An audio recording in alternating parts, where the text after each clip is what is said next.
என்ன சொல்றாரு, அன்னபூரணி சூப்பர் 6 இப்ப எரிவாயு சிலிண்டருக்கு எவ்வளவு தட்டுப்பாடு இருக்குன்னு விஜய்க்கு தெரியுமா? அதுக்கு காரணம் என்னன்னு தெரியுமா? இதெல்லாம் எதுவுமே தெரியாம நான் 6 சிலிண்டர் ஃப்ரீயா கொடுப்பேன்னா எங்க உங்க அப்பா வீட்டுல குழந்தைய பார்க்க வரும்போது ஜான்சன்ஸ் பிராண்டா, அப்ப கவர்மெண்ட் ஜான்சன்ஸ் பிராண்ட் தாண்டா அதுல வச்சிருக்கு, கண்ணை திறந்து பாருங்கடா மூதேவிகளா. இதே மகளிர் உரிமை தொகையை குறித்து தாவேகாவில் இருக்கின்ற பெண்கள் என்னெல்லாம் பேசினாங்க. சிங்க பெண்களே அப்படின்னு சொல்றாரு. ஆனா இதெல்லாம் வந்து என்னது பச்சா,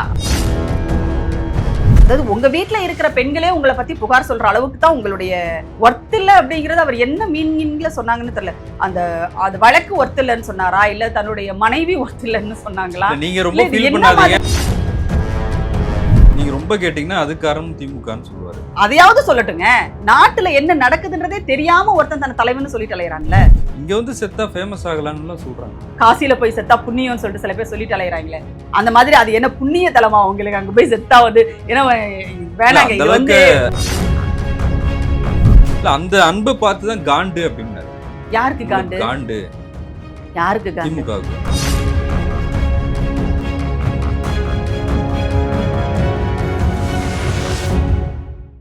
சவுத் பீட் அன்பு உறவுகளுக்கு வணக்கம்.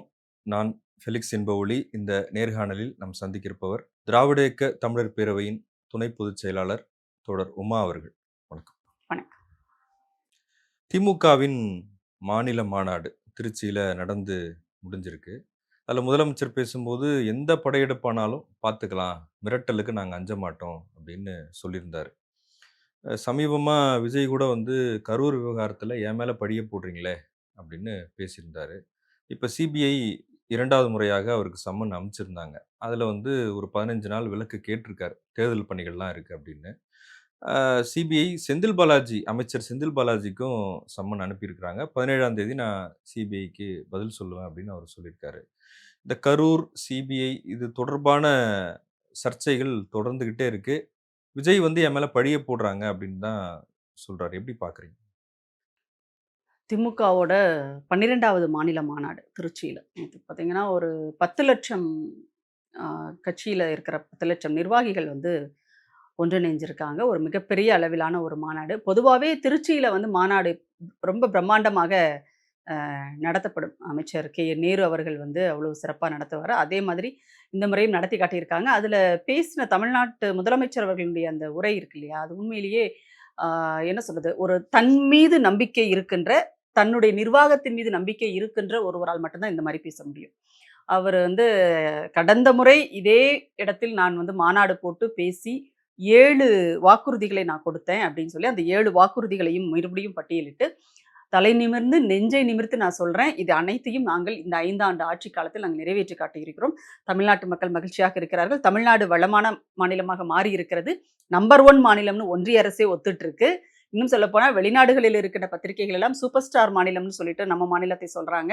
இது அனைத்தையுமே அவர் பட்டியலிட்டு இருக்கிறார். இதெல்லாம் வந்து அடுத்த 2026 வரப்போற தேர்தலில் திமுகவினுடைய வெற்றியை, அது மிகப்பெரிய பெரும்பான்மையான ஒரு வெற்றியை வந்து நிரூபிப்பதாக இருக்கிறது. இது மாநாட்டில் மட்டும் கிடையாது, ஒட்டுமொத்தமாக தமிழ்நாட்டு மக்களினுடைய அந்த ஏகோபித்த ஆதரவை பார்க்கும் போதே தெரியுது. இது எல்லா ஊடகங்களும் இதை வேற வழியே இல்லாமல் மறைக்கவே முடியாது என்ற பட்சத்துல தான் இன்னைக்கு எல்லா ஊடகங்களும் இருக்காங்க. இது ஒரு பக்கம். இன்னொரு பக்கம் நீங்க சொன்னீங்க, அதாவது என் மேல வந்து பழிய போட்டுருச்சு திமுக அப்படின்னு சொல்லிட்டு. முதல் முறை சிபிஐ விசாரணைக்காக டெல்லியில போயிட்டு சிபிஐ அலுவலகத்தில் போயிட்டு நடிகர் விஜய் ஆஜரானார் இல்லையா. இந்த கரூர்ல வந்து அந்த 41 உயிர்கள் பலியாகிறதற்கு காரணமாக இருந்தவர் விஜய். அவர் தாமதமா வந்ததுதான் முக்கியமான காரணமாக குற்றச்சாட்டாக அங்கு சொல்லப்பட்டது. அது குறித்த கேள்விகள் தான் அங்கேயும் கேட்கப்பட்டது. அப்ப கேட்கும்போது இந்த மாதிரி தாமதமாக வர சொல்லி உங்களுக்கு ஐடியா கொடுத்தது, ஆலோசனை கொடுத்தது யாருன்னு சொல்லிட்டு ஒரு கேள்வியை அங்க எழுப்புறாங்கல்ல. அப்ப விஜய் என்ன சொன்னாரு, யாரோ ஒருத்தர் பேர் சொன்னாரு, ஜான் ஆரோக்கியசாமின்னு சொல்லிட்டு ஒருத்தர் இருக்காரு, அவர் தான் என்னுடைய அரசியல் ஆலோசகர், அவர் சொல்ற ஆலோசனைப்படிதான் நான் கட்சி நடத்திட்டு இருக்கேன், அரசியல் பண்ணிட்டு இருக்கேன்னு விஜய் சொன்னார்ல. அப்ப தாமதமா வர சொல்லி ஆலோசனை கொடுத்தது யாருன்னு கேட்டப்போ யார் பேரை சொன்னாரு, அவருடைய அரசியல் ஆலோசகர் ஜான் ஆரோக்கியசாமி திருச்சியில இருக்காரு. இவ்வளவு விஷயங்களையும் அவர் சொன்னார். அப்ப அவர் தாமதமாக வந்ததுதான் அங்க 41 உயிர்கள் அநியாயமாக பலியானதற்கு காரணம் அப்படிங்கிறதுனாலதான் சிபிஐ அந்த கேள்வியை எழுப்புறாங்க. ஏன்னா அங்க போய் கள ஆய்வு செய்யறதுக்காக ஒன்றிய அரசு ஒரு குழு அனுப்பிச்சா இல்லையா, அந்த குழு போய் அங்க போய் மக்கள்கிட்ட கேட்கும்போது அவங்களும் அதே தான் சொன்னாங்க. தாவேகா நிர்வாகிகள் யாருமே அந்த நேரத்துல அங்க இல்ல, வரல அதை இங்க இருக்கிற ஒருத்தர் அண்ணாமலை என்ன பண்றாரு, அதை திருச்சி சொல்றதுக்கு கூட அவர் வந்து அதை அப்படியே வந்து மாத்தி இவருடைய ஒரு டிரான்ஸ்லேஷன்ல கொண்டு வந்து கோர்த்து விடுறதுக்கெல்லாம் முயற்சி பண்ணிட்டு இதெல்லாம் நம்ம பார்த்துட்டு தான் இருந்தோம். அப்புறம் எந்த அடிப்படையில வந்து திமுக வந்து என் மேல பழி போடுது, முதலமைச்சர் ஏன் இவருக்கு ஒரு வேலையே கிடையாதா? இன்னும் சொல்ல போனால் தமிழ்நாட்டினுடைய முதலமைச்சருக்கு இந்த 5 ஆண்டுகள் கூட போதலைங்க. அவருடைய திட்டங்கள் வாக்குறுதிகளை தாண்டி இன்னும் நிறைய திட்டங்களை நிறைவேற்ற வேண்டிய ஒரு கனவுல அவர் இருக்கிறாரு. அப்படி இருக்கும்போது தமிழ்நாட்டு மக்களினுடைய தேவைகள், எதிர்பார்ப்புகள் இந்த ஆட்சியின் மீது இன்னும் அதிகமா இருக்கு. ஏன்னா எந்த ஆட்சி செய்யுதோ அந்த ஆட்சிக்கிட்ட தான் மக்களுக்கு எதிர்பார்ப்பு இருக்கும். அப்ப அவ்வளவு வேலைகள் இருக்கும்போது கேவலம் 1.5 வருஷத்துக்கு முன்னாடி ஒரு கட்சி ஆரம்பிச்ச உன்னை பழிவாங்கணுன்ற அவசியம் என்ன இருக்கு திமுகவுக்கு? தமிழ்நாட்டை பொறுத்த வரைக்கும் அரசியல் என்ன தெரியுமா? யாரெல்லாம் வந்து அரசியலுக்கு கத்துக்குட்டிகளா வர்றாங்களோ அவங்க எல்லாருமே தங்களுக்கு எதிரி திமுகன்னு அவங்களா நினைச்சுக்கிறாங்க. முதல் முறை சரியா?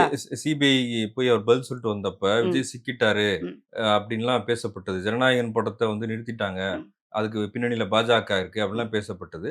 அப்பவே ஆதவர்ஜுனா சொன்னாரு. அப்படி நீங்க நினைக்காதீங்க, செந்தில் பாலாஜிக்கும் சம்மன் வரும் அப்படின்னு. இப்ப வந்திருக்குல்ல. இல்ல இது இது வந்து ஏற்கனவே இருக்கிறதா? என்னவோ இவர் சொன்னதுனால உடனே வந்து சிபிஐ சம்மன் அனுப்பியிருக்காங்க அப்படின்னு நம்ம சொல்ல முடியுமா? இதுல சொல்லுங்க பார்க்கலாம். அதாவது என்னன்னா, இந்த காக்கா உட்கார பனம்பழம் விழுந்த கதைன்னு நம்ம ஊர்ல சொல்லுவாங்கல்ல. அந்த மாதிரி இது இது அடுத்தடுத்து நடக்க வேண்டிய ப்ராசஸ் அது நடக்குது அவ்வளவுதான். இப்ப செந்தில் பாலாஜி அவர்கள் என்ன சொல்லியிருக்காங்க? 17ஆம் தேதி வந்து சம்மன் வந்திருக்கு. நான் போவேன். நான் நேர்ல ஆஜராவேன். நான் அவங்க கேட்கிற கேள்விகளுக்கு நான் பதில் சொல்வேன். இது ஒரு பக்கம். ஆனா இன்னொரு பக்கம் விஜய்க்கு 2வது முறையாக சம்மன் அனுப்பப்பட்டபோது அவர் என்ன செஞ்சிருக்கிறாரு? எனக்கு வந்து 15 நாள் இதுல இருந்து வந்து நீங்க விலக்கு தரணும் அப்படின்னு சொல்லிட்டு நேரில் கேட்டிருக்காரு. ஆஜராக முடியாது. விலக்கு விலக்கு தரணும். தரணும்னு எதுக்கு? சொல்லிட்டு. தேர்தல் பணிக்கு. அப்ப இவருக்கு மட்டும் தேர்தல் பணி இருக்குது. செந்தில் பாலாஜி அவர்களுக்கு தேர்தல் பணி இல்லையா? உங்களுக்கு என்ன தேர்தல் பணி?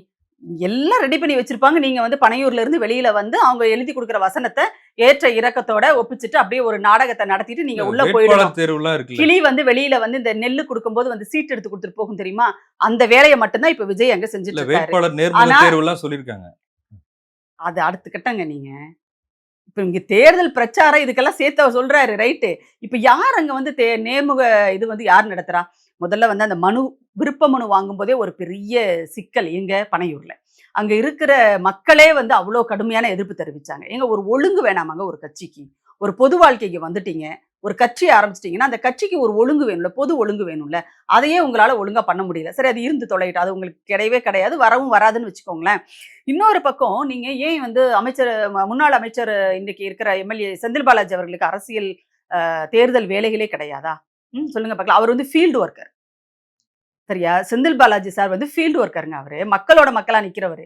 தேர்தல்னு வந்துச்சுன்னா, அவர் வந்து அ மு முழுக்க கரூர் முழுக்க அவர் போகாத தெருக்களே கிடையாது. அவர் பேசாத வீடுகளே கிடையாது.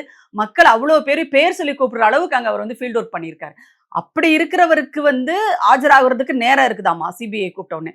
ஆனா இவருக்கு ஆஜராகுறதுக்கு நேரம் இல்லையா, கட்சி வேலைய பார்க்கணுமா. இது எல்லாமே என்னன்னா, இடையில ஏதாவது பாஜகவோட ஒரு பேச்சுவார்த்தையை நடத்தி, ஒரு ஒரு ஒப்பந்தத்துக்கு வந்து அந்த இது முடிச்சிட மாட்டோமா அப்படின்றதுக்காக ஒரு என்ன சொல்றது? ஒரு ஒரு கேப் கேட்டிருக்காங்க அவ்வளோதான். ஒரு வாய்ப்பு. கொள்கை இந்த எதிரியோட எப்படி 15 இணைவாங்க? யாரு கொள்கை எதிரி? பாஜக தான் கொள்கை சரி எதிரி. பாஜகவோட எந்த தாவேகாவுக்கு. கொள்கைகள வந்து இதுவரைக்கும் விமர்சனம் பண்ணி விஜய் பேசியிருக்காரு? எந்த மதவாத கொள்கைகள கொள்கைன்னு விமர்சிச்சு சொல்றாரு. பேசியிருக்கிறாரு? சிறுபான்மையினருக்கு எதிரான பாஜகவோட தாக்குதல வந்து என்னைக்காவது அவர் பேசியிருக்கிறாரா? மகாராஷ்டிராவுல வந்து இஸ்லாமியர்களுக்கான இடஒதுக்கீடு ரத்துன்னு சொல்லிட்டு கொஞ்சம் கூட மனசாட்சியே இல்லாம பாஜக அரசு அறிவிச்சதே, அத பத்தி ஏதாவது பேசியிருக்காரா அவரு? ஏதாவது பேசியிருக்காரா? சரி. அதே மாதிரி கிறிஸ்துவ சமயத்துல வந்து பாஜக ஆளுகின்ற எல்லா மாநிலங்களிலும் அந்த சங் பரிவார கூட்டங்கள் என்ன பண்ணாங்க? அவ்ளோ தாக்குதல் நடத்துனாங்கல்ல. தேவாலயங்களுக்குள்ளேயே போய் தாக்குதல் நடத்துனாங்க. பெண்கள், குழந்தைகள்னு கூட பார்க்காம. அப்ப என்ன பண்ணாரு இந்த விஜய்? அப்ப ஏதாவது எதிர்த்து பேசினாரா? என்ன பாஜகவோட கொள்கைக்கு எதிரா நீங்க வந்து பேசுறீங்க? மாநில சுயாட்சிக்கு எதிரான ஒரு கட்சியாக பாஜக இருக்கு. இன்னைக்கு தமிழ்நாட்டுக்கு தர வேண்டிய நிதிய குடுக்கல. அவங்க என்ன திமுகவுக்கு தர வேண்டிய நிதியவா தமிழ்நாடு முதலமைச்சர் கேட்டுட்டு இருக்காரு? தமிழ்நாட்டிற்கு, தமிழ்நாட்டு மக்களுக்கு நியாயமாக கிடைக்க வேண்டிய நிதிக்காக தமிழ்நாடு அரசு இன்னைக்கு குரல் கொடுத்துட்டு இருக்கு. அதுக்கு ஆதரவா என்னைக்காவது வந்து விஜய் பேசியிருக்கிறாரா? என்ன நீங்க பாஜகவோட கொள்கைக்கு எதிரா நீங்க பேசுறீங்க? அப்படியே பாஜக தான் எங்களுடைய கொள்கை எதிரின்றீங்க. இப்ப பாஜகவோட கூட்டணியில சேர்றதுக்கு பேச்சுவார்த்தை நடக்குது. பவன் கல்யாண் பேசுறாருலாம் சொல்லப்படுது. இதெல்லாம் ஒரு பெரிய அதிர்ச்சியான விஷயமோ, அல்லது வந்து அப்படியே வந்து தமிழ்நாட்டு அரசியலில், தேர்தல் அரசியலில் மிகப்பெரிய திருப்பு முனையான விஷயமோ, அப்படிலாம் ஒரு எளவும் கிடையாது இது. சரியா? இது ஏற்கனவே எங்க நடக்கணுமோ அங்க நடந்து தான் இதெல்லாம் வந்து சேர்ந்திருக்கு. சரியா? இதுல வந்து திரும்ப ஐய்யயோ பேசுறாங்க, பாஜகவோட கூட்டணி போயிடுவாரோ, இவங்க என்ன சொல்றாங்கன்னா, இன்னொரு பக்கம் வந்து திமுக தான் வந்து ஜனநாயகன் படத்தையே வெளியிட விடாம செஞ்சுச்சுன்னு சொல்லிட்டு, மிகப்பெரிய ஒரு புத்திசாலித்தனமான ஆர்குமெண்ட் எல்லாம் கூட வச்சாங்க. பராசக்தி வருது, வருது, ஜனநாயகம் வரல. பராசக்தி வருது, ஜனநாயகன் வரல அப்படின்னு சொல்லிட்டு இதெல்லாம் நீங்க கேட்க வேண்டியது அங்க கேட்கணும்டா, இங்க கேட்க கூடாதுடான்னு சொல்லி சொல்லி நம்ம ஓஞ்சு போயிட்டோம். அதுல ஒன்றிய அரசு அனுமதி கொடுக்கல, மத்திய அரசு அனுமதி, இதே ஒன்றிய அரசு மத்திய அரசும் ஒண்ணுதான்டானே அவங்களுக்கு நம்ம புரிய வைக்க வேண்டியதா இருக்கு. காரைக்கால் சரியா? பாண்டிச்சேரி மாநிலம்னு தெரியலையே. சொல்ல வேண்டியது இருக்கு. அப்போ பாண்டிச்சேரியில போயிட்டு இங்க ரேஷன் கடைகளே இல்லைன்னு பேசின அதி என்ன சொல்றது, பாவம் அவர் வந்து அந்த கட்சியோட தலைவரா இருக்காரு. தற்கொலைன்னு நம்ம சொல்ல முடியாது. நிறைய பேர் தலைமை தற்கொலைன்னு சொல்றாங்க. சரி வேணாம் விடுங்களேன். ஒரு மிகப்பெரிய ஒரு அறிவாளியான ஒரு தலைவர் விஜய். அவர் வந்து அங்க போயிட்டு ரேஷன் கடைகளே இல்லைன்னு பேசினாரு. அப்போ இப்படிப்பட்டவங்களுக்கு போய் நம்ம என்னத்த சொல்லி நீங்க புரிய வைப்பீங்க சொல்லுங்க பார்க்கலாம். இப்ப ஜனநாயகன் வெளியிடாம யார் காரணம்? பாஜக எங்களை மிரட்டுது, பாஜக எங்களுக்கு, அப்படி யாராவது சொல்லியிருக்காங்களா? சொல்லவே இல்லை இது வரைக்கும். ஜனநாயகன் வெளியில வராம இருக்கிறதுக்கு சென்சார் போர்டுக்கான, சென்சார் போர்டு ஒன்றிய அரசு கட்டுப்பாட்டுல இருக்குன்னா நீங்க அங்க நோக்கி தானே நீங்க கேள்வி எழுப்பணும். அது என்னைக்காவது இந்த விஜய் பேசியிருக்காரா வெளியில வந்து? இவருக்காக சுத்தி இருக்கிறவங்க எல்லாம் பேசுவாங்களாமா, ஆனா இந்த ஆள் வாயை திறக்க மாட்டானா. இல்ல, பெண்கள் மகளிர் தினத்துல நிறைய வாக்குறுதிகள் கொடுத்திருக்காரு, நிறைய பேசியிருக்காரு. முதலமைச்சர் கூட சொன்னார், இன்ஸ்டால்மெண்ட்ல தேர்தல் வாக்குறுதிகள் வெளியிடுறாங்க, ஆமா, நம்மளை பார்த்து காப்பி அடிக்கிறாங்க அப்படின்லாம் பேசியிருக்காரு. ஆனா விஜயோட வாக்குறுதிகளை எப்படி பாக்குறீங்க? அன்னபூரணி சூப்பர் 6 திட்டம், அப்புறம் வந்து தாய்மாமன் சீரு, அண்ணன் வீட்டு சீரு, அப்புறம் சினிமா டைட்டில் மாதிரியே இருக்குது. அதை பார்த்தோன்னே மகளிர் உரிமை தொகை வந்து 2500. அதுதான் என்னன்னா, இந்த இன்ஸ்டால்மெண்ட்ல அறிவிக்கிறத ஆரம்பிச்சு வச்சது ஐயா எடப்பாடி தான். சரியா? இந்த கட்சி வந்து நடிகர் விஜயோட கட்சி இன்ஸ்டால்மெண்ட்ல சொல்லுதுன்னா அது ஓகேங்க. ஏதோ இப்பதான் வந்திருக்காங்க, பிள்ளைங்க கத்துருக்காங்க, ஏதோ ஒன்று பண்றாங்கன்னு விட்டுட்டு போலாம். ஆனா அதிமுக என்ற ஒரு மிகப்பெரிய ஒரு கட்சி, தமிழ்நாட்டில் ஆட்சியில் இருந்த கட்சி, இப்பொழுது எதிர்க்கட்சியாக இருக்கின்ற ஒரு கட்சி, அந்த கட்சியினுடைய பொதுச் செயலாளர் அவரே வந்து என்ன பண்றாருன்னா, இன்ஸ்டால்மெண்ட்ல தான் தேர்தல் வாக்குறுதியை வந்து அறிக்கையை வந்து அவர் வெளியிடுறாரு. அததான் வந்து நம்ம என்ன என்ன சொல்ல வேண்டியது, ரொம்ப வேதனையோடு கூட பார்க்க வேண்டியதா இருக்கிறது. ஒண்ணு, விஜய் அறிவித்திருக்கிற அந்த இது வந்து மகளிர் நாள் நிகழ்ச்சி நடத்தினாரு. நிறைய பெண்களை எல்லாம் மேடையில் வைத்துக்கிட்டு, எனக்கு அப்ப என்ன தோணுச்சுன்னா, டக்குன்னு உடனே சீமான் தான் எனக்கு நினைவுக்கு வந்தது. ஏன்னா அந்த விஜயலட்சுமி தொடர்பான அந்த பிரச்சனைகள் பெருசா ஆக ஆக அதெல்லாம் வந்து வெளியில வந்து ஒரு கேஸு, வலசரவாக்கம் போலீஸ் ஸ்டேஷனுக்கு அவர் வரணும், இந்த மாதிரி கடுமையான நெருக்கடியெல்லாம் வந்ததற்கு பிறகு பார்த்தீங்கன்னா, அண்ணன் எப்போ ப்ரெஸ் மீட் கொடுத்தாலும் சுற்றி வந்து அவங்க கட்சியை சார்ந்த பெண்களை வந்து இருக்கிற மாதிரி அவர் பார்த்துக்குவார். ஏன்னா அவர் வந்து தான் வந்து அப்படியெல்லாம் கிடையாது, நான் வந்து பெண்களை மதிக்கிறவன் அப்படின்ற ஒரு இமேஜை வந்து தொடர்ந்து அவர் வந்து கிரியேட் பண்ணிட்டே இருக்காரு. எனக்கு விஜய் வந்து மகளிர் நாள் நிகழ்ச்சி கொண்டாடினோடனே எனக்கு அப்படி ஒரு விஷயம் தோணுச்சு. அதுல அவர் சொல்லியிருக்கிற அந்த வாக்குறுதிகள் இருக்கு இல்லையா, தேர்தல் வாக்குறுதிகள், பெண்களுக்கான அந்த தேர்தல் வாக்குறுதிகளாக அவர் சொன்னதை வந்து அந்த மகளிர் நாள் நிகழ்ச்சியில அவர் சொல்லியிருக்கிறார். நீங்க சொன்ன மகளிர் உரிமை தொகை, தலைவர் இது திமுக அரசு கொடுக்கின்ற கலைஞர் மகளிர் உரிமை தொகை, இவங்க 1000 ரூபாய் கொடுக்குறாங்க. இப்ப எல்லாரும் அதை ஏற்றி அறிவிச்சிருக்காங்க. சரி, ரைட்டு, மகிழ்ச்சி. ஆனா இதே மகளிர் உரிமை தொகையை குறித்து தாவேகாவில் இருக்கின்ற பெண்கள் என்னெல்லாம் பேசினாங்க, தாவேகாவோட மேடையிலேயே என்ன பேசினாங்க, வெளியில எங்கேயோ பேசினது ஒண்ணு இல்லைங்க, தாவேகாவோட மேடையிலேயே என்ன பேசினாங்க பார்த்தோம்ல நம்ம. அதே ஒரு மகளிர் உரிமை தொகை வந்து சாத்தியமே கிடையாது, அது எப்படி எல்லாருக்கும் கொடுக்க முடியும்னு சொல்லிட்டு வாய்க்கிலேயே பேசினவர் தான் எதிர்கட்சி தலைவர் இன்னைக்கு எடப்பாடி பழனிசாமி பேசினார். அவர் இன்னைக்கு என்ன பண்றாரு, அதே தான் மறுபடியும் ரிப்பீட் பண்றாரு. இவர் அதே தான் வந்து ரிப்பீட் பண்றாரு, பேரை தான் மாத்துறாங்க. அந்த பேர்ல கூட நீங்க பாருங்க என்ன மாதிரியான ஒரு நுணுக்கமான ஒரு அரசியல் இருக்குன்னு பாருங்க. தமிழ்நாட்டினுடைய இன்றைய திராவிட மாடல் அரசு அதை கலைஞர் மகளிர் உரிமை தொகைன்னு சொல்லி கொடுக்குது. சரியா? ஏன்னா வீட்டு வேலை செய்கின்ற பெண்களுக்கான ஒரு அங்கீகாரம். வீட்டுல இருக்கிற பெண்கள், அதான் நம்ம வீட்டிலேயே சொல்லுவாங்க, என்ன சும்மா தான் இருக்காங்க, உங்க வீட்டுக்காரமா என்ன பண்றாங்க, வீட்டுல சும்மா தான் இருக்காங்க, பிள்ளைகள் உட்பட. எங்க அம்மா வீட்டுல சும்மா தான் இருக்காங்க, சும்மாவா இருக்காங்க, காலையில எழுந்ததுல இருந்து இரவு தூங்குற வரைக்கும் அந்த பெண்களினுடைய வேலைகளை பட்டியலிட்டீங்கன்னா வெளியில போய் சம்பாதிக்கிற ஆண்களினுடைய வருமானத்தை விட அந்த பெண்களுக்கு அதிகமாக நம்ம கொடுக்கணும். ஆனால் அதை முதலமைச்சர் அவர்கள் இதை அறிவிக்கும் போதே அதை சொல்லிதான் வந்து அவர் கொடுக்கிறாரு. உங்களுக்கான ஒரு அங்கீகாரமாக நான் இதை கொடுக்கிறேன், உங்களுடைய உரிமை இதுன்னு சொல்லிதான் கொடுத்தாரு. அதற்கும் இவங்க வச்சிருக்கிற பேருக்கும் பாருங்க, இவர் என்ன சொல்றாரு, அன்னபூரணி சூப்பர் 6, சூப்பர், அது வந்து இதுக்கு சிலிண்டர் 6 சிலிண்டர்கள் வந்து ஒரு வீட்டுக்கு ஃப்ரீ அப்படின்னு சொல்லிட்டு அவர் சொல்லியிருக்கிறார். வருஷத்துக்கு ஃப்ரீன்னு சொல்லியிருக்கிறார். ரைட். இப்போ அந்த சமையல் எரிவாயு சிலிண்டரோட நிலை என்ன, அதோட விலை என்ன தெரியுமா விஜய்க்கு? 60 ரூபாய் ஏத்திருக்காங்க. அது அவருக்கு தெரியுமா? சரியா? ஏற்கனவே எரிவாயு சிலிண்டரினுடைய விலை வந்துருச்சு, 900 ரூபாயை தாண்டி போயிட்டு இருக்கு. இப்போ மறுபடியும் ஒரு 60 ரூபாய் ஏத்திருக்காங்க. இதை பத்தி ஏதாவது தெரியுமா? சரி, அதை விடுங்க. இப்ப எரிவாயு சிலிண்டருக்கு எவ்வளவு தட்டுப்பாடு இருக்குன்னு விஜய்க்கு தெரியுமா? அதுக்கு காரணம் என்னன்னு தெரியுமா?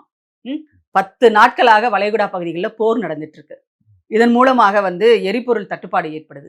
இந்திய ஒன்றிய அரசு அதை சரி செய்வதற்கு என்ன நடவடிக்கை எடுத்திருக்கு?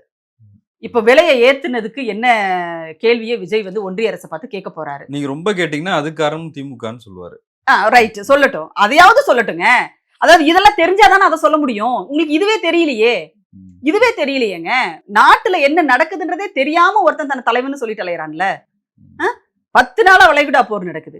கச்சா எண்ணெய் வந்து நீங்க வந்து இங்க ரஷ்யா கிட்ட வாங்கிக்கோங்கன்னு சொல்லிட்டு அமெரிக்கா பெர்மிஷன் கொடுத்து இவங்க போய் ஒன்றிய பாஜக அரசு போய் அங்க போய் பர்ச்சேஸ் பண்ணுவோம்னு சொல்றாங்க. அதே அமெரிக்கா தான் என்ன சொல்லுச்சு? இந்த எப்ஸ்டீன் ஃபைல்ஸை காட்டி மிரட்டி என்ன பண்ணாங்க? நீங்க வந்து வெனிசுலா கிட்ட தான் வாங்கணும், ரஷ்யா கிட்ட வாங்கணும், அதுக்கும் சரின்னு சொன்னாங்க. ஏங்க நீங்க அதுக்கும் சரி இதுக்கும் சரியா?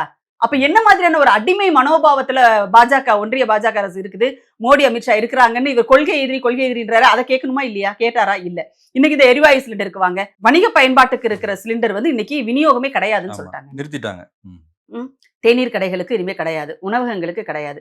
ரொம்ப ரொம்ப முக்கியமா இருக்கிற கையிருப்பை என்ன பண்ண சொல்லியிருக்காங்கன்னா மருத்துவமனைகளுக்கும் ஹாஸ்டல்ஸ் இருக்கு இல்லையா, கல்வி நிறுவனங்களினுடைய விடுதிகளுக்கு அங்கேயும் உணவு சமைக்கிறதுக்காக மட்டும் கொடுங்கன்னு சொல்லியாச்சு. இனிமே வந்து வணிக பயன்பாட்டுக்கு கிடையாதுன்னு சொன்னா நீங்க யோசிச்சு பாருங்க என்னென்ன பாதிப்பெல்லாம் நாட்டில் ஏற்படும் அப்படின்னு சொல்லிட்டு.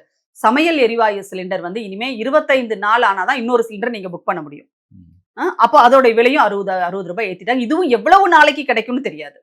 அப்போ எப்படி வந்து ஒரு கொரோனா காலகட்டம் எந்த அளவுக்கு ஒரு நெருக்கடியான ஒரு சூழல்ல நம்ம இருந்தோமோ அப்படி ஒரு சூழலை நோக்கி இன்றைக்கு நாடு போயிட்டு இருக்கு. இன்றைக்கு தமிழ்நாடு முதலமைச்சர் அவர்கள் உடனடியாக அந்த துறை சார்ந்த அமைச்சர்களையும் அது சார்ந்த உயர் அதிகாரிகளையும் கூப்பிட்டு ஆலோசனை நடத்திட்டு இருக்காரு. இந்த மாதிரி சிலிண்டர் தட்டுப்பாடு வருதே, இதுக்கு நம்ம என்ன பண்ணலாம்னு சொல்லிட்டு. எப்படின்னா, எப்படி வந்து ஆக்சிஜன் சிலிண்டர் தட்டுப்பாடு எப்படி கொரோனா காலத்தில் வந்து செயற்கையான தட்டுப்பாடு, அது ஒரு அரசு ஒன்றிய அரசு நினைத்திருந்தால் அது தாராளமா கிடைக்க செஞ்சிருக்கலாம்.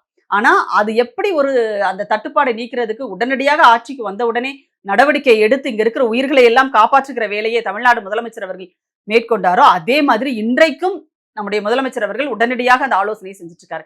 இதெல்லாம் நடக்குதே, இது பூவா பிரச்சனைங்க. இது மக்களினுடைய உணவு பிரச்சனை. இது பத்தி ஏதாவது இந்த தாவேகாவினுடைய தாவேகாவினுடைய தலைவர் விஜய்க்கு தெரியுமா? இதை பத்தி ஏதாவது கேட்கணும்ல. இதெல்லாம் எதுவுமே தெரியாம நான் 6 சிலிண்டர் ஃப்ரீயா கொடுப்பேன்னா எங்க உங்க அப்பா வீட்டுல இருந்து கொடுப்பியான்னு மக்கள் கேட்பாங்களா இல்லையா? இப்ப என்ன மாதிரியான ஒரு புரிதல்? தன்னை சுத்தி என்ன நடக்குதுன்னு தெரியாது. ஐ மீன் நான் சொல்றது பர்சனலாவே, தன்னை சுத்தி என்ன நடக்குதுன்னு தெரியாது, தன் வீட்டுல என்ன நடக்குதுன்னு தெரியாது, இந்த நாட்டுல என்ன நடக்குதுன்னு தெரியாது, உலகத்திலயும் என்ன நடக்குதுன்னு தெரியாது. இது எதுவுமே தெரியாது. ஆனா நான் ஒரு கட்சிக்கு தலைவர், நான் வந்து முதலமைச்சர் ஆகணும். என்னங்க இதெல்லாம்? அது என்னது? அண்ணன் சீரா? அண்ணன் வீட்டு சீர். அந்த 1 பவுன் தங்கம் கொடுப்பேன், 8 கிராம். ஆமா. அதுக்கப்புறம் வந்து இது சொல்லியிருக்கிறாரு, பட்டு சேலை கொடுப்பாரு. ஏன்னா பட்டு சேலை எடுக்கிற அளவுக்கு கூட இங்க யாருக்குமே வசதி கிடையாது பாருங்க, அது வேற. இப்ப எடப்பாடி பழனிசாமி அதுக்கு ஒரு பேர் வச்சு, இவங்க வச்சிருக்கிற அந்த பேர்ல குலவிளக்கா குலவிளக்கு. அப்போ பெண்களை மறுபடியும் நீங்க என்ன பண்ணணும் அப்படின்னா, அப்படியே குலவிளக்கு, நீங்க எங்க வீட்டு குத்து விளக்கு, நீங்க தான் வந்து எங்களுடைய சாமி, இப்படியே சொல்லி சொல்லி சொல்லி சொல்லி அவங்க என்ன பண்ணிடணும், முடக்கி வச்சிடணும். இப்படிப்பட்ட திட்டங்களுக்கும் உரிமை தொகைன்னு சொல்லுகின்ற அந்த பேருக்கு எவ்வளவு வித்தியாசம் இருக்கு? ஒண்ணு. இன்னொன்னு, இவர் வச்சிருக்கிற பேரு மாமன் சீர் அப்படின்னு ஒண்ணு. எதுக்கு? பிறக்கிற குழந்தைகளுக்கு பெட்டகம், தங்க மோதிரம் அணிவிப்பாராமா. அந்த இப்ப அரசு வந்து கிட்டு கொடுக்கலையா, பேபி கிட் கொடுக்கலையா? இப்போ அது எவ்வளவு தரமான பொருட்கள் இருக்கு. இப்ப கூட ஒரு வீடியோ வைரல் ஆயிட்டு இருக்கு. ஒரு பெண் வந்து அவங்க வாங்கின அந்த வீடியோ இதை வந்து பேக்குக்குள்ள என்னென்னலாம் இருக்கு, எல்லாமே பிராண்டடான பொருட்கள் அதுல வச்சிருக்காங்க. ஆனா இவ்வளவு தெரிஞ்சும் இந்த வீடியோ வந்து அவ்வளவு வைரல் ஆகுது அப்படிங்கிறது தெரிஞ்சும் மக்கள் இன்னைக்கு அதை வந்து பயன்பாட்டுல எல்லாரும் அந்த பயனை அனுபவிச்சுட்டு இருக்காங்கன்றது நல்லா தெரிஞ்சும் கூட இந்த ஒரு ஆள், அந்த ஆள் பேர் என்ன, தாடி வச்சுட்டு இருப்பானே, இருங்க, அந்த ஆள் பேர் தெரியாது. ஆனா அவர் இன்னொருத்தனோட சேர்ந்து ஒரு இந்த கஞ்சா வழக்குல உள்ள போனார்ல, என்ன சங்கருங்க அவரு, ஒரு பத்திரிகையாளர், சவுக்கு சங்கர். அந்த ஆள் கூட இருப்பான் தெரியுமா, ஒரு ஆளு தாடி வச்சுட்டு வளர்ந்தவன் ஒருத்தன். அந்த ஆளு வீடியோ போட்டிருக்காப்ல. அதாவது என்னன்னா, அந்த தானும் கெட்டதோட இன்னொன்னையும் கெடுத்ததுன்னு சொல்லுவாங்க தெரியுமா பழமொழி. அந்த மாதிரி அவரோட பொண்ணு, அந்த பொண்ணு வெளிநாட்டுல எல்லாம் போய் படிச்சிருக்கு போல இருக்கு பாவம். அது என்ன பண்ணும், வீட்டுல என்ன அரசியல் இருக்கோ என்ன சூழல் இருக்கோ அப்படித்தானே அந்த பிள்ளைகளும் இருக்கும். அந்த பொண்ணும் அவங்க அப்பாவும், அதான் அந்த அவர் பேர் என்ன, எனக்கு சாரி தெரியல, என் பேர் தான் ஃபெலிக்ஸா? Okay, correct. இன்னொரு இதோ சேர்ந்து ஒரு நினைக்கிறோம். ஓகே, அவர் உட்காந்து பேசுறாங்க. அதாவது இது வந்து ஒரு டச் இருக்குதாமா எதுல, இந்த மாமன் சீர் அப்படின்னு சொல்றதுல வந்து ஒரு டச் இருக்கு, அதாவது உள்ளத்தை தொடுகின்ற மாதிரியான ஒரு டச் இருக்கு அப்படின்னு சொல்லிட்டு இந்த டச் எல்லாம் ஏற்கனவே தமிழ்நாடு அரசு கொடுத்துருச்சு. சரியா? அவங்க சொல்றாங்க எல்லாமே வந்து பிராண்டடா இருக்கணும். அதுல வந்து நம்ம தவிக தலைவர் சொன்னாரு பாத்தீங்களா, அந்த தரம் அப்படின்ற ஒரு வார்த்தை அதுல இருக்கிறது. அவர் ஜான்சன்ஸ் தான் வந்து நம்ம குழந்தைங்களுக்கு எல்லாம் வாங்கி கொடுப்போம். விருந்தினர்கள் வந்து வரும்போது, குழந்தைய பார்க்க வரும்போது ஜான்சன்ஸ் பிராண்டா, அப்ப கவர்மெண்ட் ஜான்சன்ஸ் பிராண்ட் தாண்டா அதுல வச்சிருக்கு. கண்ணை திறந்து பாருங்கடா மூதேவிகளா அப்படின்னு தானே சொல்ல வேண்டியது இருக்கு. இவ்வளவு கண்ணு முன்னாடி இருக்கு உங்களுக்கு. மக்களே அதை எடுத்து வீடியோ போடுறாங்க. அந்த வீடியோ போட்ட பொண்ணு என்ன ஏதாவது கட்சிக்கார பொண்ணா? அந்த பொண்ணுக்கு அது கிடைச்சிருக்குது, அவ குழந்தைக்கு கிடைச்சிருக்குது. இன்னும் சொல்ல போனா குழந்தைக்கு மட்டும் கிடையாதுங்க, ஒரு அம்மாவுக்கு வேண்டிய ஊட்டச்சத்து லேகியம் உட்பட அந்த கர்ப்ப காலத்துல, அந்த பிரசவ காலத்துல அந்த பெண் சாப்பிட வேண்டிய லேகியம் உட்பட பார்த்து பார்த்து இந்த அரசாங்கம் வந்து அதை பெட்டகத்துக்குள்ள வச்சு கொடுத்துருக்கு. ஆனா இவனுங்க என்ன பண்ணாங்க, தற்குறித்தனமா பேசிட்டு அலையறானுங்க. இதுல வந்து மாமன் சீர்னு அதுக்கு பேர் வேற. சரி ஏதோ ஒண்ணு வச்சு தொலை. ஏன்னா சினிமாக்காரனுக்கு சினிமா டைட்டில் நிறைய வாயில வருது. என்ன தாய் மாமன்? சரி விடுங்க, தாய் மாமன் சீரோ அல்லது மாமன் சீரோ. அப்புறம் அண்ணன் சீர்னு 1 பவுன் தங்கம். சரி தங்கம் வைக்கிற விலையில இதெல்லாம் சாத்தியமான்னு இப்பவே கேள்விகள் கேட்க ஆரம்பிச்சிட்டாங்க. அது ஒரு பக்கம். பெண்களுக்கு வந்து படிப்பு தான் முக்கியம், அதுதான் உங்களை காப்பாத்தும், இந்த தங்கம் வந்து உங்களை காப்பாற்ற போறது கிடையாது அப்படிங்கிறதுனால தான் தமிழ்நாடு அரசு அதை வந்து உயர்கல்வி உறுதி திட்டம் அப்படின்ற பேர்ல மூவாளூர் ராமாமிர்தம் அம்மையார் பேர்ல இருந்ததை இப்ப வந்து புதுமை பெண் திட்டமாக்கி அதை வந்து 1000 ரூபாய் கொடுத்துட்டு இருக்காங்க. இப்ப இது வந்து பெண்களுக்கு பாதுகாப்பா இல்ல நீ கொடுக்குற 1 பவுன் தங்கம் பாதுகாப்பா? அதை யோசிச்சு பாருங்க. இன்னொன்னு அது சீரன் கொடுக்கறதே வந்து அதுவே ரொம்ப தவறான பார்வை. ஆமா, அது வந்து என்னன்னா மறுபடியும் அந்த ஒரு ஆணாதிக்க மேலாதிக்கத்தை நிலைநாட்டுகின்ற ஒரு விஷயம். ஏன் அதை வந்து அத்தை சீர்னு கொடுக்கறது, இல்ல சித்தி சீர்னு கொடு, ஏதாவது ஒண்ணு கொடுக்கலாம்ல. சிங்க பெண்களே அப்படின்னு சொல்றாரு. ஆனா இப்படி பின்னோக்கி போற மாதிரியான திட்டம், வார்த்தை ஜாலங்கள் அப்படிங்கிறது இருக்குல்ல, அதுதான் இது எல்லாமே. அங்க பேசுறதுன்னு நீங்க பேசுறதுன்னு. நீ உதாரணத்துக்கு இன்னைக்கு பேப்பர்ல வந்து பிரதமருடைய ஒரு பேச்சு வந்து வந்திருக்கு. அவர் ஒரு இடத்துல பேசும்போது சொல்லியிருக்கிறாரு, நம்ம இந்தியாவினுடைய இளைஞர்கள் குறிப்பாக இளம் பெண்கள் தொழில்நுட்பத்திலையும் அறிவியல் சார்ந்தும் நிறைய வளரணும்னு ஆசைப்படுறாங்க. அவங்க அப்படி ஆசைப்படுற நேரத்துல இங்க வந்து அவர்களுக்கு மேல் நோக்கி போறதுக்கு அவர்களுக்கு எந்த தடையும் இல்லாத மாதிரியான ஒரு சூழல் இங்க இருக்கணும்னு சொல்லிட்டு அறிவியலையும் தொழில்நுட்பத்தையும் அவ்வளவு புகழ்ந்து பேசுறாரு. அதிலும் குறிப்பாக இளம் பெண்கள் அவங்க வந்து வரணும்னு சொல்றாரு. ஆனா உண்மையிலேயே அவருடைய கொள்கை அதுதானா? மோடியினுடைய கொள்கை அதுவா? சொல்லுங்க. பெண்கள் முன்னேற்றம் அவருடைய கொள்கையா? இல்ல அறிவியல் மனப்பான்மையை வளர்த்தெடுப்பது என்பது பாஜகவினுடைய கொள்கையா? மக்களை மூடத்தனத்தில் ஆழ்த்தி மத நம்பிக்கைகளுக்குள்ள போய் திணிச்சு வச்சு அதிலிருந்து மேலெழும்ப விடாமல் வேற எதை பத்தியும் யோசிக்க விடாம அவங்களுடைய சிந்தனைகளை கூட மழுங்கடிக்கின்ற ஒரு கொள்கை தான் பாஜக RSSோட கொள்கை. ஆனா மோடி என்ன பேசுறாரு? திருப்பரங்குன்றத்துல தீபம் ஏத்தல, மனசு வருத்தமா இருக்கு மோடி சொல்றாரு. மனசு வருத்தம், இதுதான் அவங்களுடைய கொள்கை. இதை விட்டுட்டு இளம் பெண்கள் எல்லாம் அறிவியல் விஞ்ஞானிகள் ஆகணும்னு அவர் பேசுறாரு. அதெல்லாம் வெறும் பொய், வெறும் பொய். வேற வழி கிடையாது. இந்த நாட்டோட பிரதமர் ஆயிட்டேன் நானு, மற்ற எல்லாரும் பேசுறாங்க, நான் அப்படி எல்லாம் பேசிதான் ஆகணும்ன்றதுக்காக பேசுறது. சோ ஒரு இடத்துல ஒண்ணு பேசுறது, இன்னொரு இடத்துல இன்னொன்னு பேசுறது. இது வந்து பொதுவாக இவர்களுடைய நடிப்பா இருக்குது. அததான் நம்ம இங்கேயும் பாக்குறோம். இப்போ அந்த கட்சியில இருக்கிற பெண்களே இன்னைக்கு எவ்வளவு எதிர்க்கிறாங்களா இல்லையா? இவருடைய பெண்கள் பாதுகாப்பு வலியுறுத்துறாருல்ல. இங்க பெண்கள் பாதுகாப்பு பத்தி பேசுறவர் தான் பெண் நிர்வாகி ஒருத்தர் மேல கார் விட்டு ஏத்துவாரா? என்ன அது உங்களை பாக்குறதுக்கு தானே அந்த பொண்ணு வருது, உங்களை பாக்குறதுக்கு தானே அந்த அம்மா வந்தாங்க. அவங்களுடைய ஏதோ ஒரு உரிமைக்காக வர்றாங்க. அவங்க வந்து அணுகிய முறை வேணா தப்பா இருக்கலாம், சரியா? வரும்போது வழிமறிக்க, ஆனா உங்களை சந்திக்க முடியாதே இல்லையா? உங்களை எளிதா சந்திக்க முடியாது. இன்னைக்கு அண்ணா அறிவாலயத்துக்கு வந்தீங்கன்னா அங்க திமுக துணை பொதுச் செயலாளர்கள் யாராவது ஒருத்தங்க இருந்துகிட்டே இருப்பாங்க. திமுகவினுடைய தலைமை கழகத்துல அத்தனை பேர் நிர்வாகிகள் அங்க இருப்பாங்க. அன்பகம் கலையண்ணா அங்கேயேதான் இருப்பாரு. RS பாரதி சார் வந்து இவ்வளவு ஒரு வயதான காலத்திலும் கூட அவரும் தொடர்ந்து வந்து அலுவலகத்துக்கு வர்றாரு. திமுகவினுடைய தலைமை அலுவலகம் எப்பொழுதும் 24 மணி நேரமும் இயங்கிக் கொண்டே இருக்கிறது. நீங்க அங்க ஒரு நிர்வாகி வந்து ஒரு பிரச்சனையாக வந்தாங்கன்னா யாரை வேண்டுமானாலும் பார்த்து அவங்க சொல்லலாம். ஏன் முதலமைச்சர் அவர்களே வந்து அடிக்கடி அறிவாலயத்துக்கு வந்துட்டு தான் போயிட்டு தான் இருக்கிறார், அவ்வளவு வேலைகளுக்கு நடுவிலும் கூட. அப்போ ஒரு கட்சி தலைவராக அவர் வரும்போது அவரையும் பார்த்து அவங்களால வந்து பேச முடியும், மனு கொடுக்க முடியும். ஆனால் பனையூர்ல போய் யாராவது இந்த ஆளை பார்க்க முடியுமா? விஜயை பார்க்க முடியுமா? அப்ப என்ன பண்ணுவாங்க பாவம் அந்த பெண்ணு? வேற வழியே கிடையாது. வர்ற வழியிலையாவது பாத்துடலாமேன்றதுக்காக காரை மறிக்கிறாங்க. அப்ப நீங்க காரை விட்டு ஏத்திட்டு நிக்காம கூட போவீங்களா நீங்க ஒரு பெண்ண?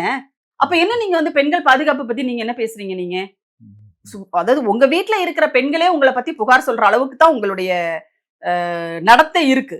உங்களுடைய தனிப்பட்ட வாழ்க்கையிலேயே அப்படிதான் இருக்கு. நீங்க தனிப்பட்ட வாழ்க்கைங்க, அதை பத்தி எல்லாம் நீங்க பேசக்கூடாதுங்க, ரைட்டுங்க, நீங்க அதை பத்தி எல்லாம் பேசக்கூடாதுங்க அப்படின்னு சொல்லலாம். ஆனா நீ பொது வாழ்க்கைக்கு வந்துட்டதுக்கு அப்புறமா ஒரு தலைவனா உன்னை வந்து நீ ப்ரொஜெக்ட் பண்ணிக்கிட்ட அப்படின்றதுக்கு அப்புறமா அப்படிதான் நீ உன்னை வந்து ப்ரொஜெக்ட் பண்ண பாக்குற அப்படிங்கும்போது, இவ்வளவு பெண்களுக்கும் நீ தான் வந்து தலைவன் அப்படின்னு நீ வந்து சொல்லிட்டு இருக்கும்போது, உனக்குன்னு ஒரு பொது ஒழுக்கம் இருக்கணும் இல்லையா? அப்ப அந்த கேள்வி கேட்க தானே செய்வாங்க. இன்னைக்கு உங்களுடைய பெண் நிர்வாகிகளே கேள்வி கேட்கறாங்கல்ல, சில இல்லையா? கட்சியிலேருந்தே ஒர்த் வந்துட்டாங்க, இல்ல, வெளியே வந்துட்டாங்க. வெளியில வந்துட்டாங்கன்றது ஒண்ணு. இன்னொன்னு ஒர்த் இல்ல அப்படிங்கிறது அவர் என்ன மீனிங்ல சொன்னாங்கன்னு தெரியல. அந்த அது வழக்கு ஒர்த் இல்லன்னு சொன்னாரா? இல்ல தன்னுடைய மனைவி ஒர்த் இல்லன்னு சொன்னாங்களா? இல்ல நீங்க இல்ல ரொம்ப இது ஃபீல் என்ன பண்ணாதீங்க. மாதிரி அந்த ஒர்த்ன்னு எனக்கு அளவுக்கு அது புரியல. ஒர்த் இல்ல. அதுதான் ஃபீல் பண்ணாதீங்க. அந்த அளவுக்கு ஒர்த் இல்ல. ஆனா இது ரொம்ப ரொம்ப ஒரு தவறான ஒரு வழிநடத்தல்ங்க. உண்மையிலேயே அந்த நிர்வாகி அவங்க கேட்கறாங்க கேள்விகள். அவங்க பேர் என்ன ரஞ்சனியா? ம். ரஞ்சனின்னு நெனைக்கிறேன் அவங்க பேருல. அவங்க கேட்கறாங்க. நீங்க வந்து இளைஞர்களை தவறா வழி நடத்துறீங்க. அதே மாதிரி பெண்களையும் தவறா வழி நடத்துறீங்க அப்படிங்கிறது அதான் உண்மை.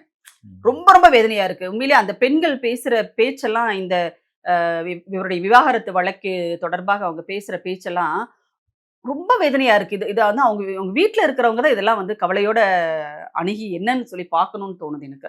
அந்த இளைஞர்களினுடைய புரிதல், அரசியலை வந்து தவறாக வழிநடத்துவது, கண்டிப்பா வெறும் ரசிக மனப்பான்மையில மட்டுமே அவங்கள வந்து இவர் வச்சிருக்கணும்னு நெனைக்கிறாரு. ம். ஒரு கட்சி கூட்டம் நடக்குது. எப்படினாலும் அவரு நின்னு பேச தான் போறாரு. பேசாம போறதில்ல.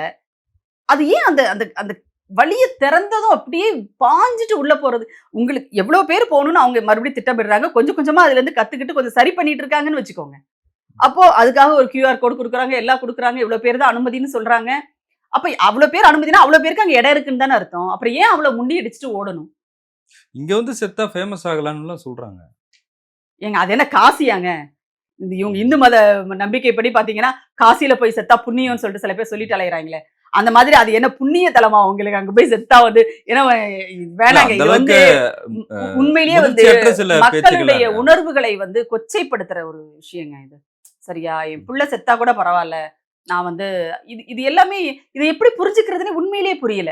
ம். ஒரு ஒரு எங்களுக்கே வந்து ஒரு ஒரு குழப்பமான ஒரு நிலையில தான் நாங்க இதுல இருக்க வேண்டியது இருக்கு. ஏன்னா பெண்களே இப்படி பேசுறாங்க. ஓகே, அவங்க வீட்ல இருக்கிற வயசானவங்களோ யாரோ குழந்தைங்க, பெத்த குழந்தைங்க. அது செத்துருச்சுன்னா கூட பரவால்ல. நான் வந்து எங்க அண்ணன பார்த்துட்டேன் அப்படின்றதெல்லாம் இது என்ன மாதிரியான ஒரு ரசிக மனநிலைன்னு புரியல. இது ரசிக மனநிலையையும் தாண்டி ஒரு மாதிரி மனப்பிறழ்வு மாதிரி நமக்கு தெரியுது. ம். ம். இல்ல இதெல்லாம் சரிப்படுத்தணும். அந்த அளவுக்கு அவங்களுடைய தலைவர நேசிக்கிறாங்கன்னு தானே. இல்லங்க. இதுல வந்து அப்படி வந்து ஏங்க, நீங்க வந்து அந்த காலத்துல பார்த்தீங்கன்னா, தியாகராஜ பாகவதருக்கு வந்து அவ்ளோ பெரிய ஒரு ஃபேன் ஃபாலோவர்ஸ் இருப்பாங்க. அவர மாரியே இது வச்சுட்டு அந்த மாரிலாம். அதே மாரி இப்பவும் பார்த்தீங்கன்னா, ரஜினி ஸ்டைல் வச்சுக்கிறவங்க நெறைய பேர் இருக்காங்க. அந்த ஹேர் ஸ்டைல் வச்சுக்கிறவங்க, ரஜினி மாரியே ட்ரெஸ் பண்ணிக்கிறவங்க, அவர மாரியே இதெல்லாம் பண்றவங்க. அந்த மாரிலாம் நெறைய பேர். அது வந்து அந்த அன்பின் வெளிப்பாடுங்க. நீங்க வந்து அவர் நல்லா இருக்கணும்னு நீங்க உங்க நம்பிக்கைப்படி கடவுள வேண்டிக்கோங்க. பிரார்த்தனை பண்ணுங்க, ஏதாவது பண்ணுங்க. அதெல்லாம் ஓகேங்க. நீங்க அங்க போய் அவர பார்க்கறதுக்காக முண்டி அடிச்சுட்டு போயிட்டு நான் சாவேன்றது என்ன மாதிரியான அன்பு அது? ம். அது புரியலையே! நீங்க உண்மையிலே அன்புன்னா, அவர் நல்லா இருக்கணும்னு நீங்க நெனச்சீங்கன்னா, அவர் நல்லா இருக்கிறத பார்க்கறதுக்கு நீங்க இருக்கணும்ல. ம்.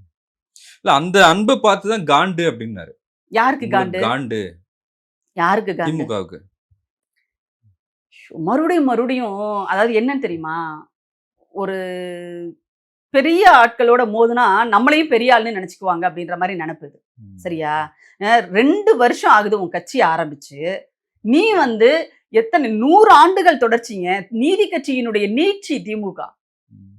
அந்த கட்சிய வந்து நீ உனக்கு போட்டியாவும், இது சின்ன பிள்ளைத்தனமா இல்லையா? இந்த பைபிள்ல ஒரு கதை வரும் தெரியுமா? நான் ஸ்கூல்ல படிக்கும்போது அந்த கதையெல்லாம் எங்களுக்கு சொல்லியிருக்காங்க, பைபிள் கதையெல்லாம். அதுல வந்து தாவீது, கோலியாத்துன்னு சொல்லிட்டு ஒரு இது வரும் தெரியுமா? ம். ம். அந்த கவன் வச்சு அடிச்சோனே அது அது கதை. அந்த மாரி தான் இவர் நெனச்சுக்கிறாரு தன்ன.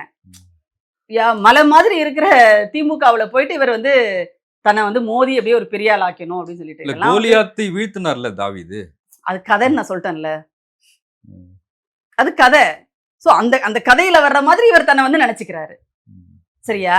இப்போ பழைய தனுஷ் படத்தெல்லாம் எடுத்து பார்த்தீங்கன்னா, அவர் ரொம்ப ஒல்லியா இருப்பாரு தனுஷ். அப்போ வந்து அந்த ஃபைட் சீன்லாம் யாருமே நம்பவே மாட்டாங்க. என்ன ரொம்ப ஓவரா இருக்குப்பா அப்படின்னு சொல்லிட்டு. ம். சொல்லுவோமா இல்லையா? அந்த மாரி தான் இதெல்லாம் வந்து என்னது பச்சா அப்படின்னு சொல்லுவாங்கல்ல. ம். ஹிந்தியில சொல்லுவாங்கல்ல பச்சா அப்படின்னு. அந்த மாதிரி ஒரு சின்ன ஒரு குழந்தை வந்து ஒரு பெரிய இத பார்த்து அதாவது என்ன சொல்றது? தனக்கு எதிரி அப்படின்னு கட்டமைக்கிற மாரியான ஒரு விஷயம் சொல்லக்கூடாதா? இது. புதுசா வந்த அதுக்கு ஒருத்தரு. ஒரு தகுதி வேணுங்க.